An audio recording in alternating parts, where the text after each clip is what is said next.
What is up, everybody? I am Kevin Iole. It is almost August, and that means playoff time for the PFL. Season 10 has finished. We are ready to start the playoffs, and joining me right now to give us an advanced look at what we might expect in August in the PFL playoffs, of course, the former great kickboxer. I think he boxed, did a little MMA, did a little bit of everything. The president of the PFL, Sugar Ray Sefo. How are you, Ray? Good to see you, Kevin. Good to see you as well. I remember covering you fighting in K1 back in the day. That's how old I am. That's how old I am. So we don't want to bring those days up. We don't want to scare any of the young people away. So let's forget about that. The PFL playoffs. I know. The toughest tournament in sports is what you call this. And I want to start off by asking this. When you go into a season knowing that you're going to have to fight 4 times to win the championship, 4 times in a very short time frame, does that change your mindset and how you have to train and how you have to approach the fights? Yeah, absolutely. It takes me back to K1 days where you had to fight throughout the year, and then when you qualify for the Grand Prix, you had to fight 3 times in one night. So it's a very similar kind of mindset with these guys, understanding that they got to go in there, finish fight fast, and hopefully not get that injured. Because, again, it's MMA and it's full contact. And so a guy might have a bruised knuckle here or hurt shin or something like that. So, you got to fight, obviously aggressive, but also very smart in the way you go about it. Kind of like in the Ultimate Fighter, where they're fighting in such a compressed time frame. Right. You're not quite that compressed, but still, you're asking, do you feel like you're getting the best out of the guys when they can't, have time to kind of let their bodies heal and then recover? Yeah, to answer the question, yes. For example, I'm trying to remember which card it was, but we had, out of 11 fights, we had 10 finishes. And so everybody's coming out, understanding what's at stake, understanding that the faster they finish, the higher points they get, and the less injuries that they would require throughout that match. And so going into the second regular season fight, they're healthy, and sometimes it's just a little ache here and there. But because they got 9 weeks, it's okay. It's better than 40 minutes. Right. I find that everybody that goes into the season, especially the guys that have been here for a little while, they understand how to train. They understand the kind of fitness level they have to be. They also have to go into a different mindset that once that fight is over, you can't just go out and eat whatever. Right. You got to stay disciplined to the season. And so it's tough, but it's also very doable when that kind of discipline is in place and that kind of mindset. You're one of the founders of the not the PFL, the WSOF, the World Series of Fighting, which was kind of the precursor to the PFL.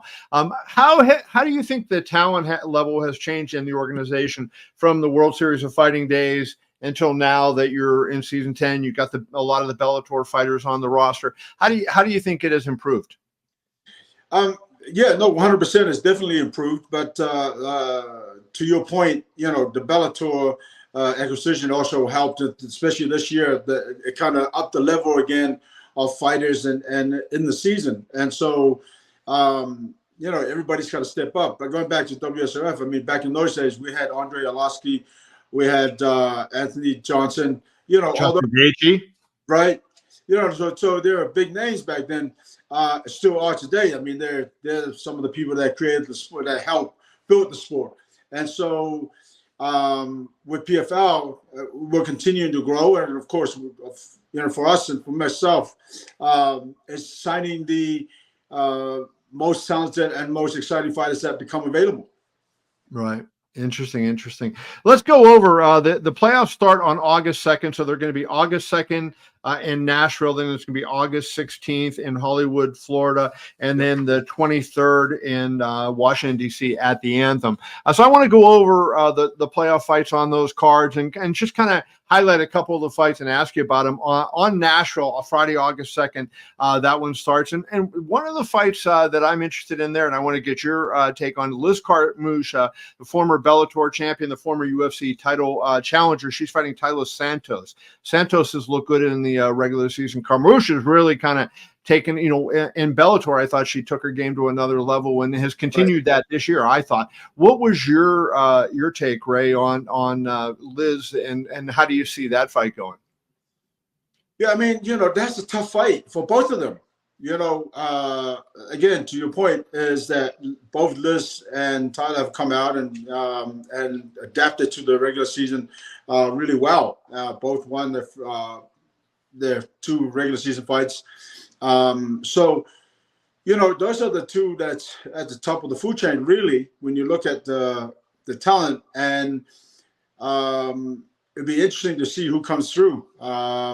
Liz is, a veteran. She's been around for a while. She understands the game. She understands how to win.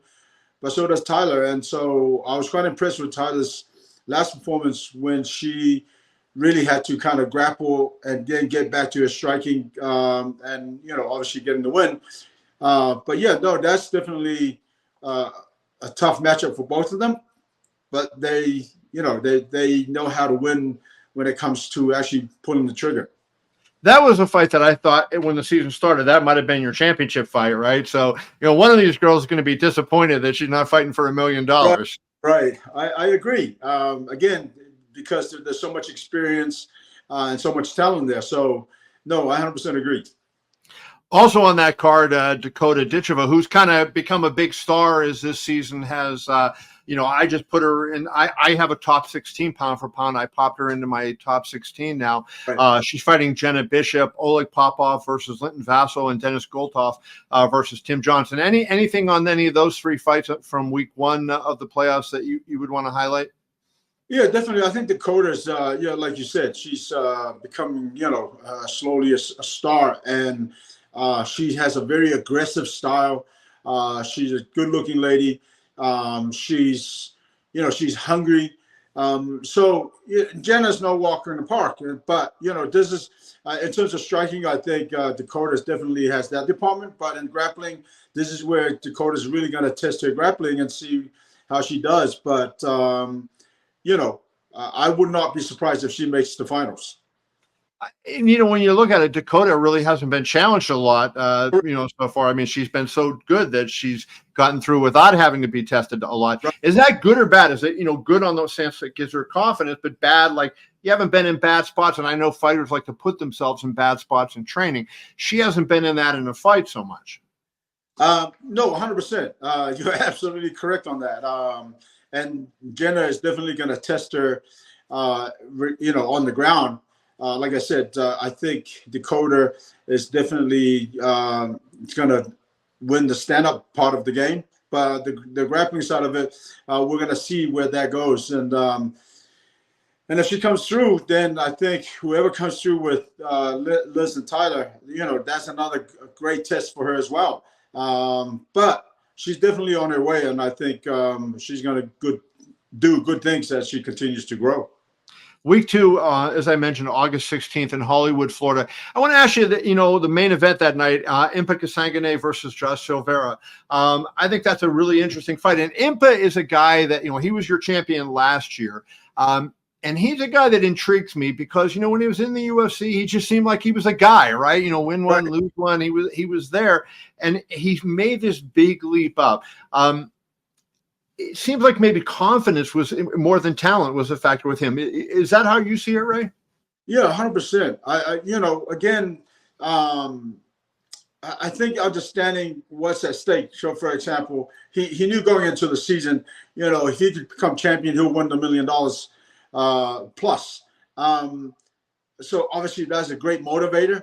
But then he also understands he's got to fight 4 times to get to that championship. And again, we like we said earlier, in regards to your mindset, you got to go into a different mindset. And I think he, when he became champion that year, he fully understood when he went into the season, he understood what it took to become champion, and his game just continues to grow. And of course, he's got some great training partners and he's at a good gym. So I think he's hungrier this year as well. So I would not be surprised he makes finals as well. Rob Wilkinson is another guy that I think is an interesting fighter and who I thought has raised his level. Some people, if they're UFC fans, might remember him. He fought Israel Adesanya in Adesanya's UFC debut. But Douet Yakshimuradov, no joke, right? So I was going to say, hey, I think we're going to see a Cang Wilkinson final, but Douet may have something to say about that. I agree. I 100% agree. Douet is definitely, he can wrestle. He's exciting on his feet. Wilkinson is definitely strong. I mean, when you talk about him fighting Adesanya, for example, I don't even know how that dude made 185. Yeah. But, over the years, you grow and you get bigger, and as you get older, obviously it's harder to kind of get down to those weights. But he looks amazing at 205. And, he's a guy that knows how to win, knows how to be a champion. So it'll be interesting to see. Douet is definitely the dark horse in that division. But Impa and Wilkinson, Fereira looked great this year as well. And so, those four guys, it's going to be interesting to see who comes through. Pretty deep at light heavyweight. Right. You got two lightweight bouts on that card too. Gadzi Rabadonov versus Michael Dufort. And the other one I wanted to ask you, former Bellator champion Bren Primus versus Klay Collard. Klay kind of was like a cult hero of some boxing fans for some of the stuff that he has done. What about that fight? Is that a toss up in your mind? Again, it's that one of those classic fights, striker versus grappler. Bren is not bad on his feet either. But I think he has a way stronger ground game than Klay. So, Klay learned a lot from his last fight where he was able to be taken down by Mads and control most of the fights on the ground. So I think Klay had, obviously for his team, they're going to go back and do some homework and wrestle a little bit more. But yeah, it's a classic matchup, grappler versus striker. And we'll close out the first round August 23rd. That's going to be in Washington, D.C. at the Anthem. Lochnan versus Kamaka, featherweight fight there. That should be a good one. And we got a Bellator versus PFL. Like you brought the Bellator guys in. We haven't seen a lot of it, but there's one right there. Right, and they headlined the card. Brendan is, Brendan is a very good striker. He knows how to move, knows how to defend a takedown, especially when you go up against a high level wrestler like Bubba Jenkins, and he was able to win the championship that year. So Kai Kamaka comes into the fight with, obviously striking and a good ground game as well. I think it's whoever, with those two, it's whoever can play that chess match better. And then I think that one of those guys are going to come through. Whenever I see Dagestan on a card, I kind of keep my eye on these guys. And you got Shamil Musv versus Morad Ramazan. And right. I think I butchered that name, but we'll just pretend like I went past it very quickly and said it correctly. Right. What kind of fight you expect in there? Well, when they came into the fight, they fought a sambo fight prior to their first outing in PFL, and Morad won that by decision. Of course, Musv, Shamil Musv is a beast, and it's a funny story with that dude because he actually, I think it took probably about 6 months to kind of finalize that contract because we were going through the process with Bellator and whatnot. And so I couldn't really sign anybody at the time. And I'm like, listen, and his manager's like, listen, he's getting offers from everywhere. I'm like, I get it. But if you give me 2 more months, I promise I'm going to sign him. And, I've seen footage of him. He's very good. But seeing him live, it's a completely different story. And the outcome of the last outing, obviously he won by knockout. And it was a vicious one as well. So, and yet they meet again in the playoffs. And it's one of those things where Morad has to really kind of put that aside and focus on coming out and trying to win, where Shamil is just going to be Shamil and be quick, be light on his feet, and defend takedowns. And I think it'll be an exciting fight again. Now, I know the company made a business decision when it acquired Bellator to run it as a separate, but I am a sucker for these deep divisions and deep things. And so, I'm going to make a pitch to you as the president of fighter operations there. What about having the Bellator put into the PFL season and have everybody in one? Imagine how deep you're going to be in having some fun fight cards then with that kind of roster. Yeah, no, absolutely. That's already, that's been in discussions as well. But the Bellator brand is a well-known brand in Europe, and so it was only right. It makes sense for us to kind of keep that going, and then of course we have a I don't know if you can call it franchise, but another part of the PFL team where we do the champions versus champion, and so. When we have, even though it's under the PFL umbrella, but the Bellator brand and the PFL brand kind of go hand in hand, and doing those championship. Listen, a lot of people are saying, "Hey, it would be great to have this organization versus this organization." I'm like, okay, well, this is where we can kind of do that, and it's fun because, and then of course these guys have the opportunity to. If they don't feel like they want to be in the season, then they can take a year off and go fight at the Bellator side of things, and vice versa. So it's fun for us. And let's wrap up with this. I want to get the mindset you think people were in when they're fighting for that $1 million prize. When that has to change things, right? I mean, you're making probably for most of these guys career high money, right? So you're getting this huge payday. You put your body through hell to get to the finals, and now you're in there. I would think that's got to really, play with your mind, knowing what's at the end of the rainbow.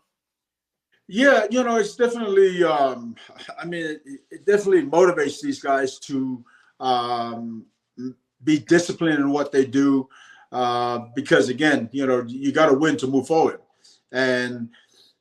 When that's at the end of the rainbow, and then on top of that, of course, you're getting paid throughout the regular season and whatnot, playoffs, and I'll use Ray Cooper for example. Ray Cooper, I signed him back in the day for 10-10. He's won the season twice. Right. Within 2 years of those 2 seasons, he's made over $2.5 million, and so. It's a lot of money and it's a lot of work. But again, when you're a disciplined athlete, it really does pay off at the end. Last thing I'm going to ask you, and then we'll let you get out of here. Everybody wants to know what's going to happen to Francis Ngannou. Renan Fereira is going to be his opponent if and when Francis fights. Obviously, the terrible tragedy with Francis's son that was horrendous. That I'm sure put a crimp in the plans. But can you fill us in on anything going on with that fight possibly happening? Have there been discussions? Do you guys have a date in mind? Any news on that? Yeah, there has been discussions, and Francis has been back in camp for the last 3 weeks now here in Vegas because he trains with us at Extreme Couture, and so that's in the works. And I think we're just in the midst of trying to finalize exactly where it's going to be and what the date is and what what kind of time frame it's going to take for. Both athletes to be ready, and we'll go from there.